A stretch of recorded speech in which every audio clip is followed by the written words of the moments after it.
할렐루야. 오늘 이 새벽에도 주께서 여러분들을 사랑해 주시는 줄로 믿습니다. 이 시간 말씀을 받겠습니다. 이 복된 시간에 주시는 하나님의 말씀은 우리 계속해서 마태복음 22장 23절에서 33절까지의 말씀입니다.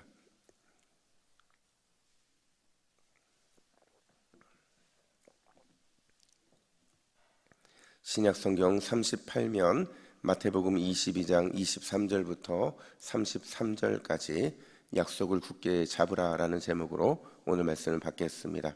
23절부터 함께 교독합니다. 부활이 없다 하는 사두개인들이 그날 예수께 와서 물어 이르되 선생님이여 모세가 일렀으되 사람이 만일 자식이 없이 죽으면 그 동생이 그 아내에게 장가들어 형을 위하여 상속자를 세울지니라 하였나이다. 우리 중에 7형제가 있는데 마디가 장가 들어갔다가 죽어 상속자가 없으므로 그 아내를 그 동생에게 물려주고 그 둘째와 셋째로 7째까지 그렇게 하다가 최후에 그 여자도 죽었나이다. 그런즉 그들이 다 그를 취하였으니 부활 때에 7 중에 누구의 아내가 되리이까? 예수께서 대답하여 이르시되 너희가 성경도 하나님의 능력도 알지 못하는 고로 오해하였도다. 부활 때에는 장가도 아니가고 시집도 아니가고 하늘에 있는 천사들과 같으리라. 죽은 자의 부활을 논할진대 하나님이 너희에게 말씀하신 바 나는 아브라함의 하나님이요 이삭의 하나님이요 야곱의 하나님이로라 하신 것을 읽어보지 못하였느냐? 하나님은 죽은 자의 하나님이 아니요 살아있는 자의 하나님이시니라 하시니. 함께 읽습니다. 무리가 듣고 그의 가르침에 놀라더라. 아멘. 여러분, 우리는 지금 계속해서 예수님을 향한 유대 지도자들의 도전을 다루고 있어요. 가장 먼저 도전했던 게 이 대제사장들과 장로들이었는데 예수님의 권위에 대해서 도전을 했죠. 당신이 무슨 권위로 성전에서 가르치고 병자를 낫게 하느냐? 바로 이런 예수님의 권위에 대한 도전이 가장 먼저 있었어요. 그리고 어제는 바리새인들과 헤롯 당원들의 이 납세의 문제에 대한 도전이 있었죠. 그리고 오늘은 이 사두개인들로부터 부활의 문제에 대한 이 도전이 시작이 되게 되는데, 앞의 경우가 그랬던 것처럼 오늘 본문에서도 예수님은 오히려 그들의 이런 그릇됨, 바로 이 그릇됨을 드러내는 이런 교훈의 기회로 삼고 계신다는 사실을 우리는 기억해야 돼요. 과연 예수님께서는 사두개인들로부터 이 부활의 문제에 도전을 받았는데 이 문제를 통해 어떤 교훈을 두시느냐, 두 가지를 기억해야 되는데, 첫 번째로 사두개인들이 왜 부활을 믿지 않았는가 하는 겁니다. 우리 23절 말씀을 같이 한번 읽어볼까요? 23절 함께 읽습니다. 부활이 없다 하는 사두개인들이 그날 예수께 와서 물어 이르되. 여러분, 사두개인들은 늘 뒤따라오는 수식어가 있잖아요. 그 수식어가 뭐예요? 부활이 없다는 것을 그들이 신학적인 정체성을 가지고 있었다는 거죠. 여러분, 그들은 왜 부활을 믿지 않았을까요? 그렇잖아요. 우리가 갖고 있는 생각 속에는, 또 구약에 있어서도 욥도 그랬고 부활에 대한 사상이 분명히 갖고 있었는데 그들은 왜 부활에 대해서 믿지 않았을까? 겉으로 볼 때는요, 그들이 모세 오경밖에 믿지 않았기 때문에 그래요. 그러니까 그들은 모세 오경만 하나님의 말씀으로 인정했던 거거든요. 따라서 모세 오경에 이런 부활이 등장하지 않고 영원 불멸이나 내세와 같은 주제들이 등장하지 않으니 그들은 믿지 않았다고 생각할 수 있을 것 같아요. 여러분, 그렇다면 그들이 예수님께 내민 도전장의 이 구체적인 내용은 또 뭐냐? 여러분, 이스라엘은요 철저하게 남성 중심의 사회였어요. 그러니까 남자들이 있어야 땅을 분배받을 수 있고 이어받을 수 있고 경제활동도 가능했다는 거죠. 여기서 남자는 누구를 가리키겠어요? 남편이나 또는 아들을 가리킬 겁니다. 근데 만약에 아들이 없는 상태에서 남편이 죽었을 경우에 남편의 형제들이 이 형수의 삶을 책임져야 했던 거죠. 대신 동침함으로 인해서 아들을 낳을 수 있게 해주는 겁니다. 이게 계대법 혹은 형사 취수법이라고 말을 하는데, 이게 사실 오늘날의 관점으로는 이해할 수 없는 거죠. 그렇잖아요. 내 아래인데 내 형제들이 책임지는 건 맞지만 함께 동침한다는 건 오늘날 윤리로서는 이해할 수가 없는 거예요. 근데 여러분 당시로서는요, 혼자 된 여자를 위한 최소한의 사회보장 제도가 바로 계대법이었고 형사취수법이었다는 사실을 우리는 기억을 해야 되는 거죠. 바로 그 문제를 가지고 예수님께 와서 묻는데 7 형제가 있었어요. 근데 그 맏이 아무런 상속자 없이 죽게 됩니다. 그리고 나서 형제들이 차례대로 그 형수를 책임지게 됐는데 이렇게 묻습니다. 28절 말씀, 28절 같이 읽습니다. 시작. 그런즉 그들이 다 그를 취하였으니 부할 때에 7 중에 누구의 아내가 되리까? 여러분 지금 이게요, 이 사두개인들 역시도 예수님을 넘어뜨리기 위한 도전이었잖아요. 이걸 예수님이 아셨을까요? 모르셨을까요? 항상 그랬던 것처럼 아셨어요. 당연히 아시고 예수님이 뭐라고 대답을 하시느냐? 29절 말씀을 같이 읽습니다. 시작. 예수께서 이르시되 너희가 성경도 하나님의 능력도 알지 못하는 고로 오해하였도다. 아멘. 여러분 여기서 오해했다라는 표현이요, 길을 잃었다라는 표현이에요.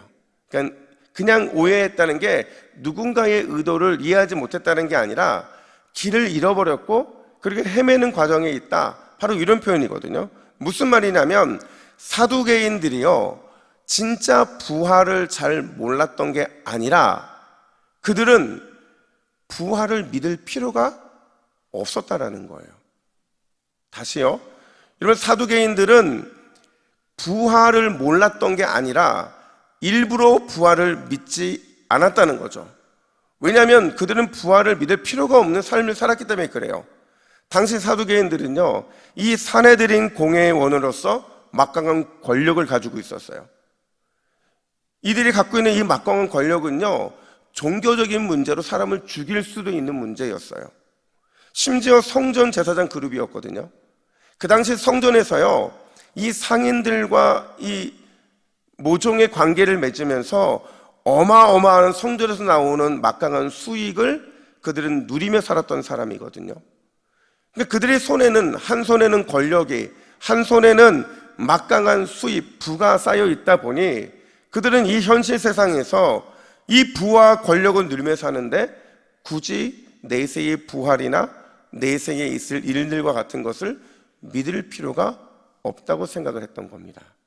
그러다 보니까 그들은 부활을 몰랐던 게 아니라 그들의 삶에는 부활이 그렇게 필요하지 않았다라는 거예요. 결국 그들은 자신의 손에 들어있는 이것들 때문에 부활신앙을 포기하며 살았던 것이죠. 이렇게 말씀드려 볼게요. 사랑하는 여러분, 비록 우리 손에 든 것은 없지만 그것 때문에 부활을 굳게 믿을 수 있다면 오히려 우리 손에 아무것도 없음이 우리에게는 축복인 줄로 믿습니다. 여러분, 이게 우리의 신앙이 돼야 되는 거죠. 비록 우리의 손에는 든 게 별로 없어요. 없어서 기도할 수밖에 없고, 없어서 하나님의 기적과 은혜를 기다릴 수밖에 없고, 없어서 간절함으로 살아갈 수밖에 없는 것, 없어서 부활 신앙을 굳게 잡을 수 있는 것, 그게 우리의 감사가 되어야 하는 줄로 믿습니다. 그게 감사가 아니면 여러분 뭐가 우리의 감사가 되겠냐는 거죠. 만약에 손에 드는 것 때문에 감사가 된다면 이건 조건적인 감사인 거예요. 손에 들어있는 것 때문에 내가 감사할 수 있다는 것은 누구나 다 감사할 수 있는 거죠. 없어서 기도할 수 있고, 없어서 기적과 은혜를 기다릴 수밖에 없고, 없어서 간절하고 부활 신앙을 붙잡을 수 있다고 한다면 이건 진짜 믿음이요, 하나님이 우리에게 주시는 강력한 도전의 은혜인 줄로 믿습니다. 이 은혜를 가지고, 이 소망을 갖고 살아가는 사람들, 그들을 주님께서는 이렇게 위로하세요. 고린도후서 6장 10절 말씀 같이 읽습니다. 근심하는 자 같으나 항상 기뻐하고, 가난한 자 같으나 많은 사람을 부유하게 하고, 아무것도 없는 자 같으나 모든 것을 가진 자로다. 아멘. 여러분, 이 약속 믿고 감사 찬송하며 오늘도 승리하시기를 예수님의 이름으로 축복합니다. 아멘. 두 번째로, 부활과 내세 신앙, 지금 이걸 다루고 있는데 왜 이게 중요한가 하는 거예요. 여러분, 내세 신앙, 부활신앙이 왜 중요할까요? 예수님은 모세 오경만 믿으면서 부활과 이 내세를 믿지 않은 사두개인들을 향해서 이렇게 말씀하십니다. 우리 32절 상반절 말씀 같이 읽습니다. 시작. 나는 아브라함의 하나님이요 이삭의 하나님이요 약속의 하나님이로다. 아멘. 이런 방금 읽은 이 말씀은요, 출애굽기 3장 6절에서 모세가 호렙산에서 하나님을 처음 만났을 때 하나님께 들은 이 선포의 메시지였어요. 지금 부활의 유무를 논쟁하고 있으면서 예수님은 왜 출애굽기 3장 6절 말씀을 인용하신 것일까? 왜냐면요, 그들이 뭐만 믿고 있는 거예요? 모세 오경만 믿고 있는데, 모세 오경 안에 있는 출애굽기 바로 여기에도 부활신앙이 담겨져 있다는 것을 예수님이 증명해 보여주시는 겁니다. 다시 말하자면, 만약에 여러분 부활이 없다고 한다면 오늘 이 예수님께서 인용하신 출애굽기 3장 6절 하나님이 하신 이 말씀은 과거형으로 기록이 됐어야 돼요. 무슨 말이냐면 모세에게 나타나셔서 이미 죽은 아브라함, 이삭, 이 야곱을 얘기하면서 나는 아브라함의 하나님이었고 죽었으니까, 나는 이삭의 하나님이었고 죽었으니까, 나는 야곱의 하나님이었다, 이렇게 말씀하셔야 옳다는 거죠. 근데 마치 지금 살아있는 그 자체를 드러내시는 것처럼 예수님께서는 현재형으로, 또 하나님께서도 현재형으로 말씀하셨다는 거죠.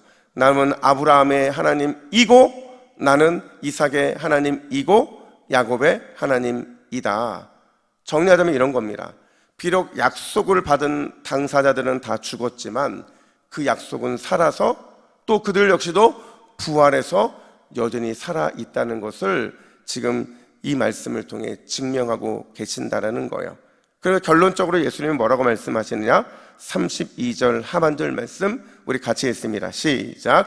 하나님은 죽은 자의 하나님이 아니요 살아있는 자의 하나님이시니라 하시니. 아멘. 무슨 말이냐면 하나님의 약속은 여전히 살아있다는 거죠.